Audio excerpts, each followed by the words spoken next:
Hey guys, how you doing?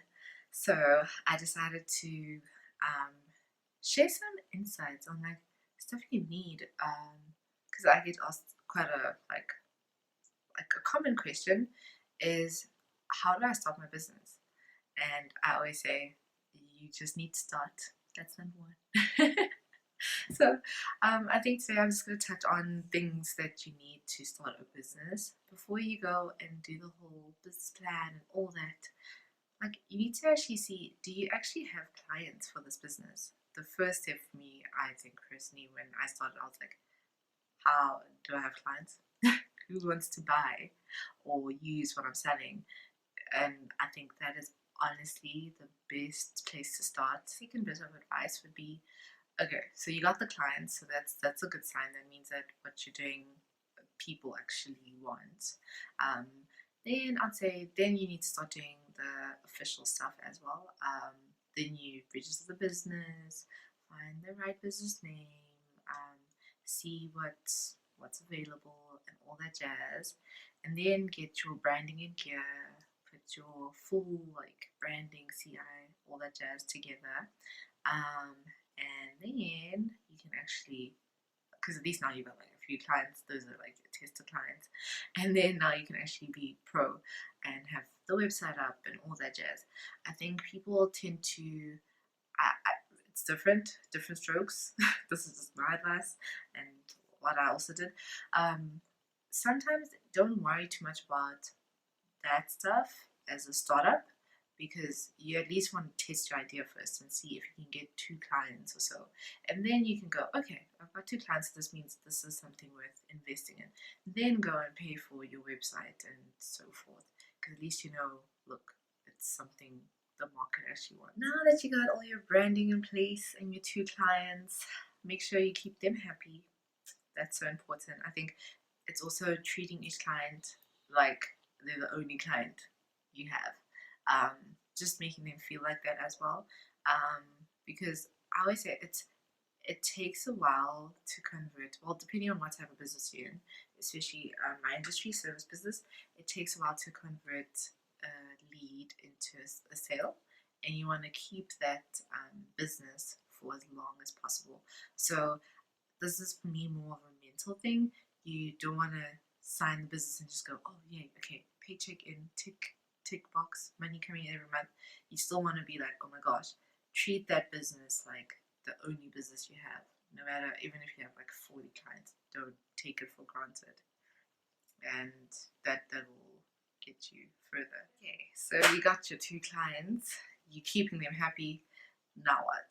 I definitely think the next step is to look for more business, because you already got that business in, but you need more. Never feel like you have, let's say for example, if you sealed the biggest client deals ever. Myself as an example, when I started my business, I had one huge client, and this was like a nice big retainer.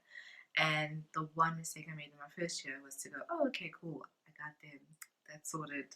Look at my life, I'm a businesswoman, yay.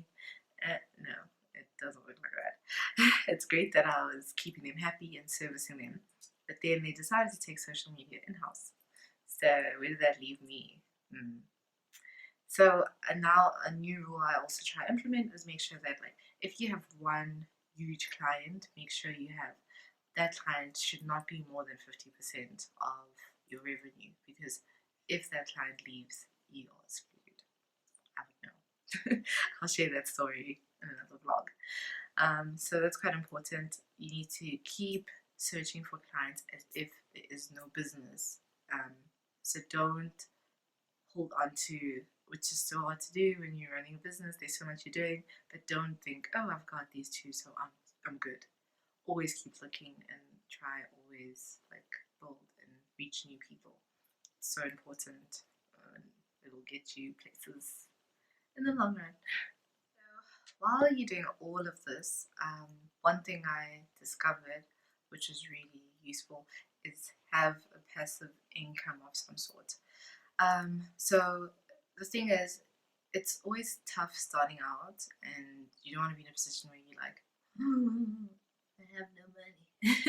So it's always good to have something that doesn't require much of your time, or something you can do, because I always feel like passive, there's some amount of work included there, but it's just different to your everyday job, I guess. So I would suggest, like in my first year, I had a Uber car, so I had an Uber business that was running, and at least I'd make money. The driver would be driving all day, and I would just make money and take my percentage. So that was, yeah, that worked quite well. So I'd definitely suggest you do that.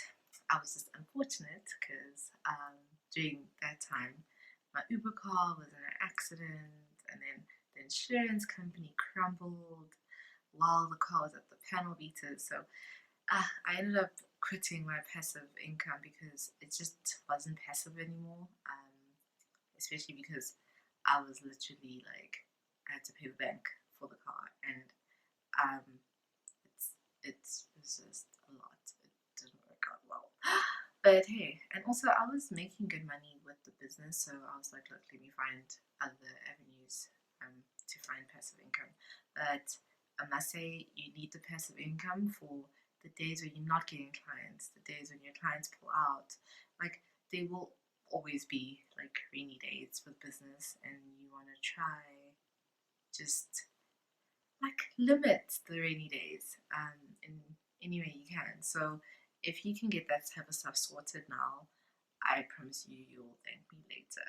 Mm. And hey, for some people, they actually decide to keep their main job while they build their business on the side. So there's so many ways to look at it. So just have a look at what your life looks like. Because hey, it's different. I'm not married. I don't have kids. So it's very different for me. It was easy just to go, yeah, I'm quitting my job.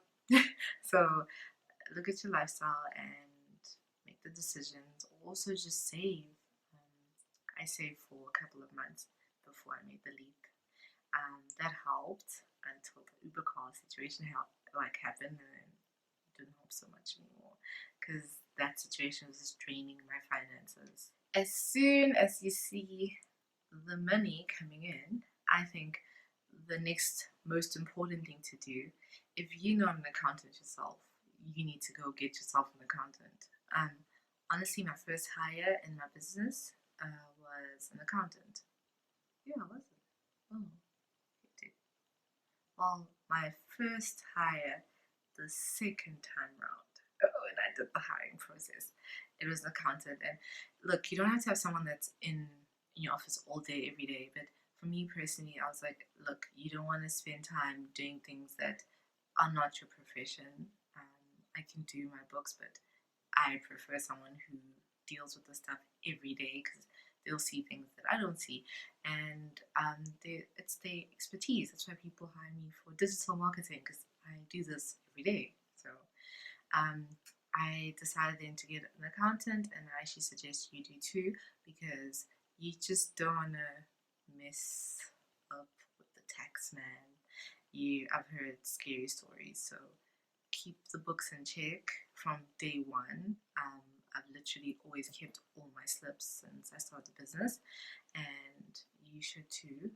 Even if you're not at a point where you're generating much revenue, just keep that stuff together, because each country is different, but it's just important to have like all your records in a good space. And last but not least, the one thing I'd definitely advise anyone to do is find a mentor. What I do is I have a lot of mentors in my life, but I don't always tell them they're my mentors. Personally, I don't like putting that pressure on those type of relationships. Sometimes it's fine, I don't mind. But I'm just like, I don't know. I prefer. For me personally, I have people who are experienced, have owned businesses. They've like sold businesses. They've done stuff in fields that I admire or similar to my business, and I just try hang out with them over coffee or lunch, or go to their events and all that jazz. But just try to surround yourself with someone who is in business, or you see something you like about how they do their business and how far they've gotten in life. And the other thing is, you don't have to have one mentor. You can have a couple in your life. Like what I like to do is, if I have a question, like if I'm going through something within the business, I'll be like, hey, what do you think about this? And I'll ask all of them, and then I'll actually get different I'll actually get different advice, which is normal. We all don't think the same. And what I then do is make my decision based off that. Like I'll listen to everyone's point of view, and then I make my own decision, because you also can't. Mentors are great, but you also are who you are at the end of the day, and you also know what's right for you, because sometimes what's worked for them may not work for you, but it's still good to hear the outside. And one thing I found is, when you have a mentor in your life, or mentors, you actually see how you avoid certain mistakes. You kind of like climb the business ladder quicker.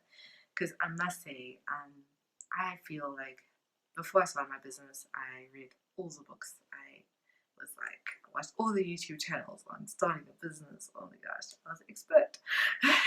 And I was like, I'm ready for this. But like having a business, you can never be too prepared, and you are never prepared enough. So I think it's like, for me personally, I've seen like it's an ongoing journey, but you need to start. Once you're on the journey, you'll learn things and shape things like to your liking and how you do things. And yeah, it's a beautiful journey. An important lesson I learned as well was, if you if you're gonna fail, you need to fail quickly, and you will fail. Like, nothing goes according to plan all the time. But I think it's just embracing things that work and running with them. The things that don't work, cut them off as soon as possible. When you're like, it's not working, don't try, beat the dead horse. Like, just let it go, and that'll also give you time to like find something new. And all the time you spend resuscitating something that you know is not working, and I find like people can tell you it's not working, but I personally feel like I usually on my own gut feel like I can be like, okay, this I need to change, and this is not working, or this is working. So I think you just have to get good at that and take it from there and use that as a skill. This tip might not be a favorite for everyone, but we're all different. For me, I felt trusting my gut has never let me down in business as well. Because I used to think, oh no, my gut needs to stay out of decisions, and only my mind and like my thoughts can be in business. But no, I've learned, no, that doesn't work. So for me, I actually use both my thoughts and my gut feel. I actually don't make decisions based on just my thoughts or just my gut feel. I use both, and for me, unfortunately, when my gut tells me no, I sometimes ignore it. I'm guilty of that, but I'm working on it. But most of the times when I do follow it through, and I'm like, I maybe don't like how this business deal is going, or I don't like how this person is conveying their business, and I turn away, or I'm like, I don't want any part of this. When I listen to my gut, things work out great. When I don't listen to my gut, I can tell you, I've been burnt. I've been burnt. So I think one of the many crucial things I've learned is, definitely listen to your gut. The gut doesn't lead us astray, and 90% of the time, my gut was always right. So I was wrong. Another thing would be, when you're on your journey, starting a business, becoming an entrepreneur, girl boss, boy boss, whole journey. I think it's so important to keep the people around you who are supportive of what you're trying to do and where you're trying to go. Unfortunately, not everybody's going to be supportive. That's a given fact, but you need to be strong willed to know that what you're doing is so important and it's going to work out. And you need to believe in yourself. Unfortunately for me, I found that to be true because coming from a place where I had a full time job and I quit and I said, oh, I'm starting a business. People were like, you business, funny, so cute. But you know what? It sucked hearing the things people said, but I personally had already made up my mind. I was like, this is what I want to do, and I do not care what anyone has to say. And this goes all across the board, like the board, like this goes all across the spectrum out, like friends, colleagues, family. I had to literally tune in to what I wanted to achieve, and I was just like, I'm gonna go for this. And sometimes you need a bit of that because I promise you, when things start to work out and um, things take shape, you'll be like, whoa, okay, this was so worth it. And for me, I was really lucky. I had really good friends. I lost a couple. I had really good friends who were there and were genuinely supporting me, and family as well. So shout out to my sister. You got my back, girl. And I think that definitely takes you further.